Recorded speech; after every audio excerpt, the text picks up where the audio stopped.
नमस्कार दर्शक बंधु आपण को आम चैनल को स्वागत। खूब शीघ्र 2026 आरंभ होगापाई जाउछि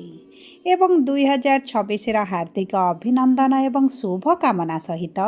आजिर कार्यक्रमटी को आरंभ करिबा एवं जानिबा समस्त तुला राशि व्यक्ति विशेष मानकर एही 2026 प्रारंभ माने जानुआरी मासटी केमिति रहिबो कारण दिनटी किपरि कटिब सकाळु जना पड़ी थाए एवं यही संपूर्ण 2026 वर्षटी आपणकर केमिति कटिब आपणकर वर्ष आरंभरू माने जानुआरी मासरू जना पड़िब।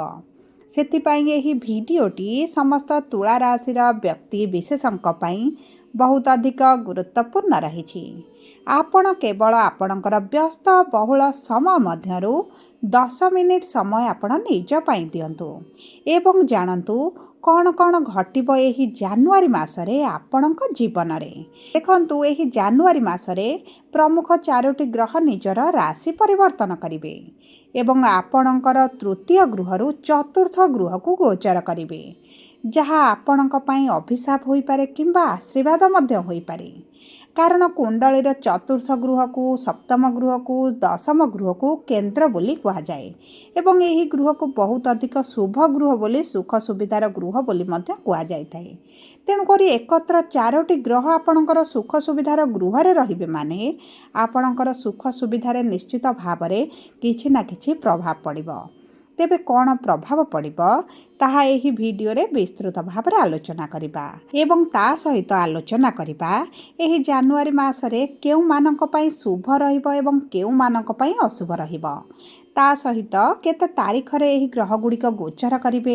एवं केउ क्षेत्र को प्रभावित करिवे ता सहित अशुभत्व को दूर करी शुभाशुभ फल को केमिति द्विगुणित करा जिवो भिडियो रे शेष भाग रे आपण मानकु जणाइबी। सेतिपई आपण आम सह भिडियो रे शेष पर्यंत जोड़ी होई रहंतु। एबे आसंतु कार्यक्रमटी को आग को बढ़ाइबा किंतु भिडियोटी आरंभ करने पूर्वर जदि आपणकर भी तुला राशि होता है एवं आपण भी ईश्वर को आंतरिक भक्ति एवं विश्वास करती तेबे भिडियोटी को लाइक करंतु कमेंट बॉक्स रे जय जगन्नाथ जय माँ लक्ष्मी अवश्य लिखि दियंतु। ता सहित आम सह जोगाजोग करिबा पई वीडियोर मध्य भाग रे एक व्हाट्सएप नंबर टी दिया जाइछि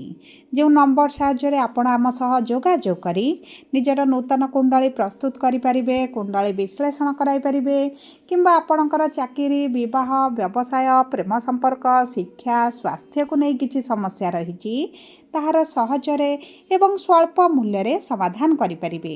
सेतिपई आपण आम सह वीडियोर शेष पर्यंत जोड़ी होई रहंतु एवं व्हाट्सएप नंबर माध्यम रे आम सह जोगाजोग करी निजर समस्यार समाधान करंतु। एबे आसंतु कार्यक्रमटी को आग को बढ़ाइबा एवं सर्वप्रथमे जानिबा आपणक तुला राशि रे नवग्रहंकर स्थिति एही जानुआरी मास आरंभरू केमिति रहिबो। देखंतु आपणकर तृतीय गृह रे सूर्य शुक्र मंगल एवं बुध विराजमान होइछंती। पंचम गृह रे राहु षष्ठ गृह रे शनि नवम गृह रे देवगुरु बृहस्पति एवं एकादश गृह रे केतु विराजमान करिछंती जहा फल रे सेही गृह गुड़िकरे सेमानकर प्रभाव अधिक रहिबो। तेबे 13 जानुआरी रे शुक्र 14 जानुआरी रे सूर्य 16 जानुआरी रे मंगल एवं 17 जानुआरी रे बुध आपणकर तृतीय गृहरु केंद्र को गोचर करिवे जहा फल रे आपणकर एही केंद्र रे रही किछिटा शुभ फल देबे किछिटा अशुभ फल मध्य प्रदान करि पारंती। तेबे सर्वप्रथमे आसंतु जानिबा केमिति रहिबा आपणकर कर्म क्षेत्र आपणकर चाकरी आपणक व्यवसाय एवं आपणक व्यापार वाणिज्य। देखंतु आपणकर दशम गृहर स्वामी हेउछंती चंद्रमा एवं चंद्रमा 2 दिन रे थरे आपणकर राशि परिवर्तन करिथांती तेणु करी आपणकर भाग्यर गृह रे गुरु विराजमान करिछंती एवं केंद्र रे सूर्य शुक्र मंगल बुध आपणकर 13 तारिख ठारू एही चतुर्थ गृह रे विराजमान करी सप्तम दृष्टि आपणकर दशम गृह को बा कर्म क्षेत्र को प्रदान करिवे जे कारणरू जे माने ट्रांसपोर्टर लाइन रे चाकरी करिछंती किंबा कार्यरत अछंती व्यवसाय करूछंती टूरिस्ट व्यवसाय करुछंती किंबा आपण किसी कम्युनिकेशन फील्ड रे अछंती टीचरशिप करुछंती काउंसलर अछंती सोशल मीडिया वर्क करुछंती तेबे आपण मानक पई बहुत अधिक शुभ समय रहिबो कारण एही मासरे शुक्र जेहेतु 13 तारिख पर सप्तम दृष्टि आपणकर दशम गृह को देबे आपणक कर्म क्षेत्र रे आपण निश्चित भाव रे शुभ परिवर्तन देखिबे आपण चालाक चतुर बुद्धिमान हेबा सहित आपणकर जे कार्य गुडिक पेंडिंग रहितला आपण कन्फ्यूजन रे रहुथिले सेही सब कार्य गुडिक मध्ये आपण समाप्त करिवे एवं देखंतु आपणकर गुरु जेहेतु भाग्यर गृह अछंती भाग्य आपणकर साथ देब आपण जदि भाग्य भरोसा रे किछि निष्पत्ति नियंती किछि कार्य आरंभ करती तेबे मन रखंतु भाग्य आपणको द्विगुणित शुभ फल प्रदान करिवो एवं देखंतु आपण एही समय मध्यरे सरकारक संबंधित किछि सरकारक संबंधित जदि किछि कार्य करूछंती किछि डील करूछंती किछि प्रोजेक्ट कार्य करूछंती किंबा आपण स्वयं सरकारी चाकरी करिछंती तेबे आपणको निश्चित भाव रे सरकारी स्तर रु लाभ प्राप्ति हेबो आपणको सफलता प्राप्ति हेबो आपणकर जदि किछि कार्य पेंडिंग रहिछि ताहा मध्ये आपणको प्राप्त हेबो एवं जे माने कर्म क्षेत्र रे समस्या देखुथिले सेमानकर कर्म क्षेत्र समस्या गुडिक दूर हेबो किंतु आपणको बाणी गुटिके आपणको दायित्व नेबाको पड़िबो कारण मंगल एवं सूर्यंकर सप्तम दृष्टि आपणकर दशम गृह उपरे रहिबो जे कारण आपणको बाणी टिके कठोर होई पारे आपण जदि आपणको बाणी रे मधुरता आनिबे आपण खूब सहज रे एवं बहुत चतुरतार सहित आपणकर कार्य को हासिल करि नेबे एवं विशेष भाव रे आपणको उच्च अधिकारी सहित आपणको संपर्क मधुर होई जिवो जे कारण प्रमोशन ट्रांसफर किंबा आपणकर पोस्ट परिवर्तन आपणकर टार्गेट पूरण जहाँ भी छोट बड़ समस्या अभिलाष आपणकर अछि ता पूरण होई जिवो एबे आसंतु जानिबा केमिति रहिबो आपणकर आर्थिक क्षेत्र देखंतु अर्थर गृहर स्वामी हेउछंती मंगल जे आपणकर तृतीय गृह रे थिले एवं चतुर्थ गृह को गोचर करूछंती देखंतु मंगल जेतु तृतीय गृह रे थिले आपणकर टिके ट्रैवल हेउथिला आपणकर टिके अर्थ खर्च हेउथिला किंतु जेतेबेला केंद्र को आसीबे आपण एबे अर्थ आपण निज पई खर्च करिवे आपणकर अर्थ सेविंग्स किछि रहि जिवो आपणकर जे बाह्य खर्च हेउथिला जे अदरकारी खर्च हेउथिला अननेसेसरी एक्सपेंसिव चलिछि ताहा आपणकर कमि जिवो एवं यही परिवर्तन आपण 16 जानुआरी पर देखिबे कारण मंगल आपणकर केंद्र को गोचर करिवे जे कारण आपणकर अर्थ सेविंग्स बढ़िबो आपणकर जे ऋण करज लोन चलिछि ताहा कमि जिवो विशेष भाव रे जो माने विशेष भाव रे जो माने विदेश जिबा को चाहुतिले चाकरी पई हेउ शिक्षा पई हेउ से माने विदेश ग्रस्त मध्य करि पारंती एवं एही समय मध्य रे आपणक भोग बेला ऐश्वर्य रे वृद्धि हेबा सहित पितांक ठार किछि सहायता प्राप्ति करिवे पितांक ठार किछि हेल्प पाइबे एवं आपणकर जदि पैतृक संपत्ति रे किछि डिस्प्यूट चलता ताहा समाधान होई पारे सेति माध्यम रो मध्य किछि अर्थ प्राप्ति करि पारंती देखंतु आर्थिक स्थिति रे एतरा खराब परिस्थिति आपण एही 16 तारिख परठारु देखिबे नाही किंतु 16 तारिख पर्यंत आपणकर छोट बड़ किछि ना किछि खर्च आपणकर रहिबो सेति प्रति आपणको टिके दृष्टि देबा को पड़िबो एबे आसंतु जानिबा केमिति रहिबा आपणक वैवाहिक संपर्क एवं विवाहर जोग देखंतु विवाहर कारक ग्रह हेउछन्ती मंगल जे आपणकर चतुर्थ गृह रे रहिबे एवं गुरु आपणकर भाग्यर गृह रे अछन्ती चतुर्थ गृह रे रही आपणकर सप्तम दृष्टि आपणकर राशि को प्रदान करिवे गुरुंकर मध्य दृष्टि आपणकर राशि उपरे रहउची विवाहर गृह उपरे रहउची तेणु करी जे तुला राशि रो व्यक्ति माने विवाहर योजना रे रहिछन्ती विवाह हेबा पई बहुत भलो जोग बनुची आपणकर मन पसंद रो प्रस्ताव आसी पारे किंबा आपणकर विवाह ठीक मध्य होई रही पारे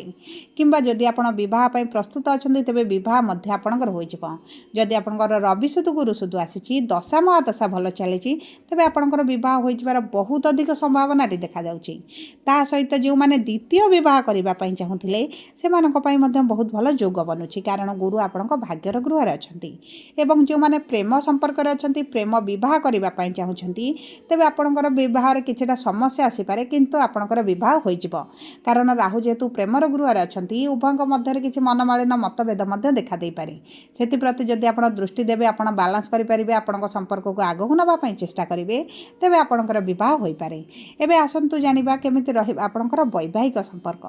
देखंतु वैवाहिक संपर्क आपणकर मधुर रहिबो पति पत्नी मध्य संपर्क रे मधुरता आसीबो पति पत्नी एकाठी होई पारंती कोन से स्थान को बुलिबा को जाई पारंती तीर्थ यात्रा करि पारंती बंधु मिलन होई पारे देखंतु आपणक वैवाहिक संपर्क रे पूर्वरु जदि किछि समस्या चलीची ताहा धीरे धीरे समाधान होई पारे किंतु जे माने वैवाहिक संपर्क रे अछंती एवं अलग हेबा पई चाहुचंती डिवोर्स वाली परिस्थिति चाहुचंती तेबे सेमानक पई मध्य बहुत भलो समय रहिबो कारण मंगल आपणकर केंद्र रे रहिबे आपणक सपक्ष रे रहिबे तेणु करी आपणकर जदि डिवोर्स मेंटेनेंस पई अप्लाई करचंती सेथिरे मध्य आपणको शुभ फल प्राप्ति हेबो एबे आसंतु जानिबा केमिति रहिबा आपणक प्रेम संपर्क शिक्षा एवं संतानर जोग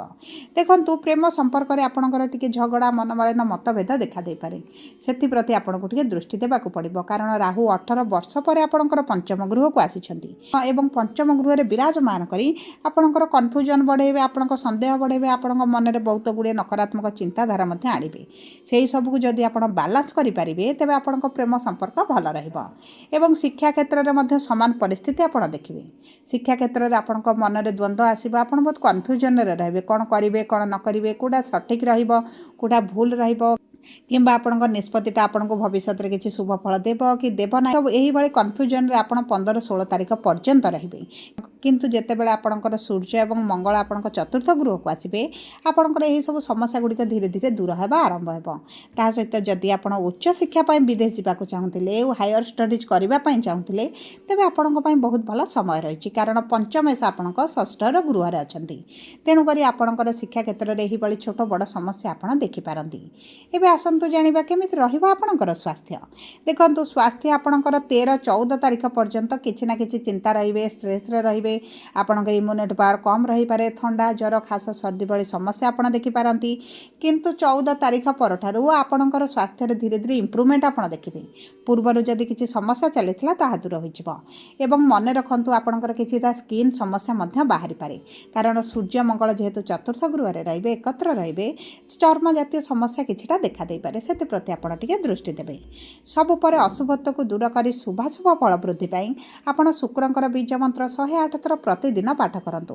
ता सहित आपणकर गुरु जेतु भाग्यर गृह रे अछंती, आपणकर गुरुंकर बीज मंत्र जप करंतु, गाय को किछिटा खाद्य खाइबा पई दियंतु एवं चेष्टा करंतु ओम नमः शिवाय मंत्र आपण प्रतिदिन 108 थर पाठ करिबा पई, सूर्य को प्रातः समय जल अर्पण करिबा पई।